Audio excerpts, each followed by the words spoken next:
بسم اللہ الرحمن الرحیم نحمدہ ونصلی ونسلم علی رسولہ الکریم اما بعد فاعوذ باللہ من الشیطان الرجیم بسم اللہ الرحمن الرحیم هو القادر هو الحق هو المعین شاہاز کرم بر من درویش نگر بر حال من خستہ و دل ریش نگر ہر چندنی ملائک بخشائش تو بر من مننگر بر کرم خویش نگر۔ آج انشاءاللہ العزیز ہم آپ کو گمشدہ مال کی واپسی کے حوالے سے اور گھر کے اندر اکثر لوگ شکایت کرتے ہیں کہ چوری ہو جاتی ہے، مال گم ہو جاتا ہے، اس کے متعلق آج آپ کو وظیفہ تعلیم کریں گے۔ اس حوالے سے بزرگان طریقت رحمہم اللہ کے مجربات کے اندر سے ایک وظیفہ آپ کو بتایا جا رہا ہے کہ اگر گھر کے اندر کوئی چیز گم ہو جائے، مسلسل چوری ہو جائے، تو اس کے حوالے سے قبلہ میاں حضور دامت برکات قدسیہ نے اپنی ملفوظات کی کتاب روحانی جواہر ملفوظات شریف کے اندر ارشاد فرمایا ہے کہ سورہ فتحہ کی آخری آیت 40 مرتبہ پڑھ کر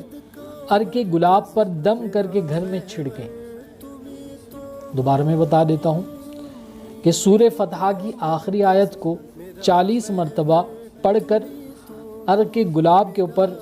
دم کر کے چھڑکیں۔ اگر کثرت سے پیسے گم ہوتے ہیں تو ایک سکہ لے لیں، وہ سکہ کہ جس میں کلمہ شریف لکھا ہوا ہو، لا الہ الا اللہ محمد رسول اللہ، اس سکے کے اوپر یہی آیت 11 دن تک پڑھنی ہے 41 مرتبہ، اور اس کے ساتھ ساتھ آیت الکرسی بھی 42 مرتبہ اس کو پڑھیں، اور اس سکے کو وہاں رکھے جہاں سے پیسے گم ہوتے ہیں۔ اس کا فائدہ یہ ہوگا کہ انشاءاللہ العزیز جس جگہ پر یہ سکہ رکھا رہے گا اس جگہ سے پیسے چوری ہونے سے بھی بچے رہیں گے اور گم بھی نہیں ہوں گے اور ضائع بھی نہیں ہوں گے۔ یہ بڑا مجرب عمل ہے۔ اس کے ساتھ ساتھ ایک اور عمل، اور وہ عمل اس سے قبل بھی میں ذکر کر چکا ہوں جمعہ کی نشست کے اندر بھی، وہ عمل یہ ہے کہ انا للہ و انا الیہ راجعون۔ اس آیت کو گھر کے چاروں کونوں کے اوپر 41 دفعہ پڑھنا ہے،